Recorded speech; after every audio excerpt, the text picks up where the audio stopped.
In this pod, we'll look at the different ways of producing goods.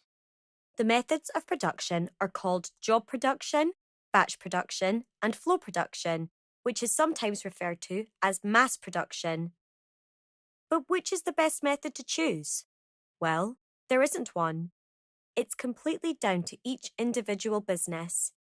Two businesses doing the same thing might do it in completely different ways. Let's start with job production.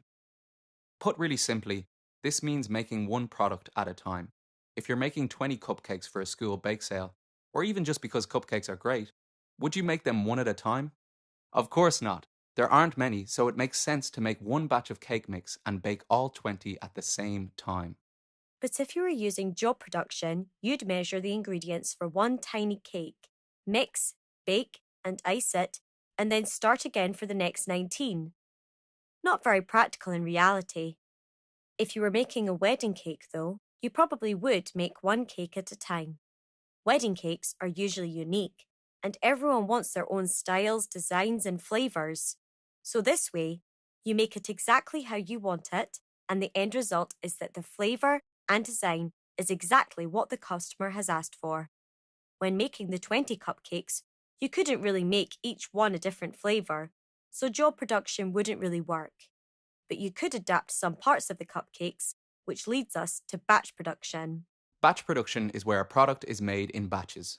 But instead of saying batches in an exam, call them something like groups or sets. So when making your cupcakes, you might make a set of chocolate cupcakes, then a set of plain cupcakes, then a set of caramel cupcakes. This means you still make large quantities of products, but you can adapt them so different products are available.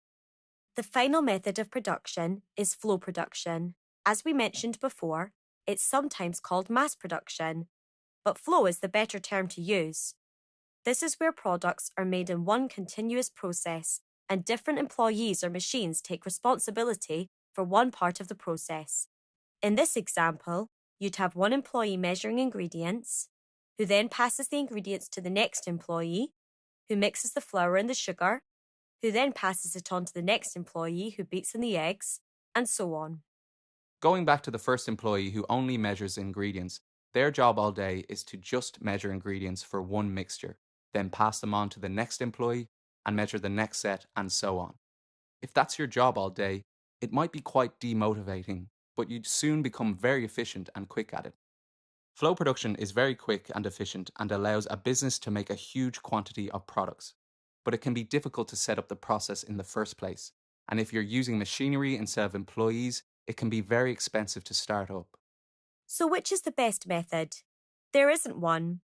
Flow production allows huge quantities to be made efficiently and at low cost. Remember, this is the cost for each product made. Because of this, is allowed a business to price items more competitively.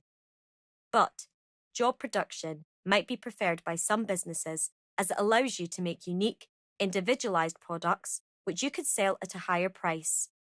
As always, it depends on the business. A small business selling personalized cakes would normally prefer to use job production, whereas a large business making thousands of identical cakes to go on a supermarket shelf would prefer flow production. The final consideration is what the business is set up for. Remember, labour intensive production relies on a large number of employees, while capital intensive uses lots of machinery. A business with a capital intensive factory or the capacity to create one would prefer flow production. On the other hand, a small business can't afford a lot of machinery, so would prefer a simpler method, such as job production.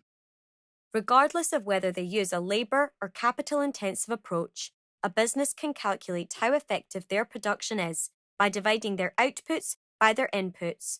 For instance, if 10 hours of employee time produces 20 products, it would be 20 divided by 10, which equals 2. If they then change to using machines and it now takes 2 hours to produce 20 products, 20 divided by 2 is 10, showing their productivity has increased. Remember, there isn't one correct type of production. A particular method might be chosen because of the type of product, the size of business, what competitors are doing, or many other factors.